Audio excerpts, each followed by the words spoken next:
I'm talking about God is turning it around for you. So the king and Haman went to Queen Esther's banquet.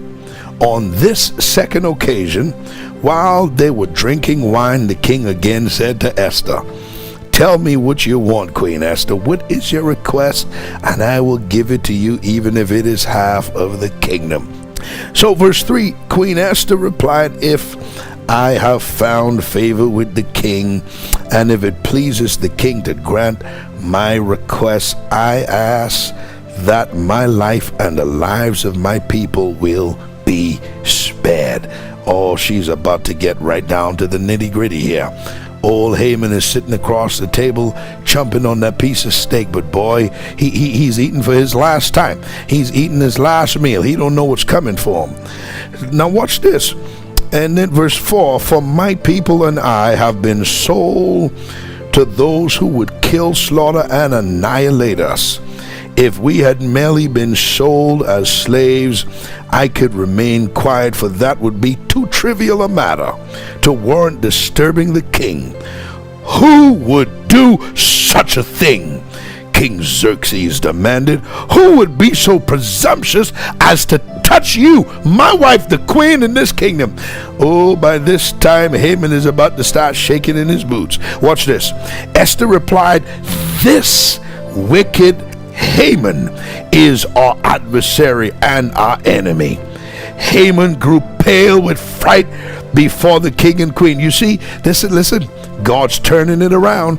See, it was Mordecai and Esther who was fretting and sweating and trembling in their boots.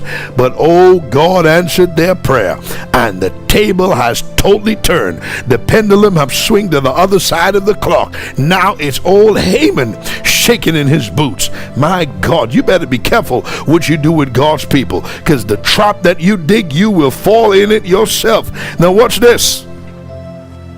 Then the king jumped to his feet in a rage. Oh, this is bad news. And went out into the palace garden. Haman, however, stayed behind to plead for his life with Queen Esther. You see this? Queen Esther, those pleaded for their life with God. Are you watching this? And now God flipped the script. He turned the tables completely upside down. And now it's Haman begging Esther for his life. Ooh, doesn't God know how to bring it? Doesn't God know how to do it? This is why he says, "Vengeance is mine. I will repay." Oh, people treating you nasty and they think they're getting away with it. I got news for them. God's right up there watching what's going on, and at the right time, God's going to settle it. Glory to God. Watch this now. My God, my God. So Haman went and stayed behind to plead for his life with Queen Esther, for he knew that the king intended to kill him. Now everything Mordecai and the Jews were feeling when they were weeping and crying, now Haman is feeling it. Wow, look at how God set up the fight for the seed of Abraham, his chosen people. My God, my God, my God. Verse 8, in despair, he fell on the couch where Esther was reclining, just as the king was returning from the palace garden. The king exclaimed, "Will he even assault the queen right in the palace before my very eyes?" Oh, it's over for Haman. Game over. And as soon as the king spoke, his attendants covered Haman's face, signaling his doom. My God, my God, touch not my anointed. Do my prophets no harm?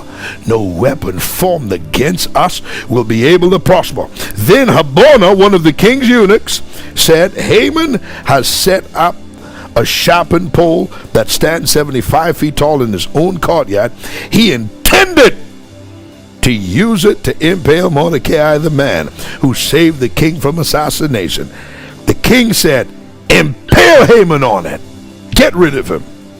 So they impaled Haman on the pole he set up for Mordecai, and the king's anger was subdued. God is turning it around for you.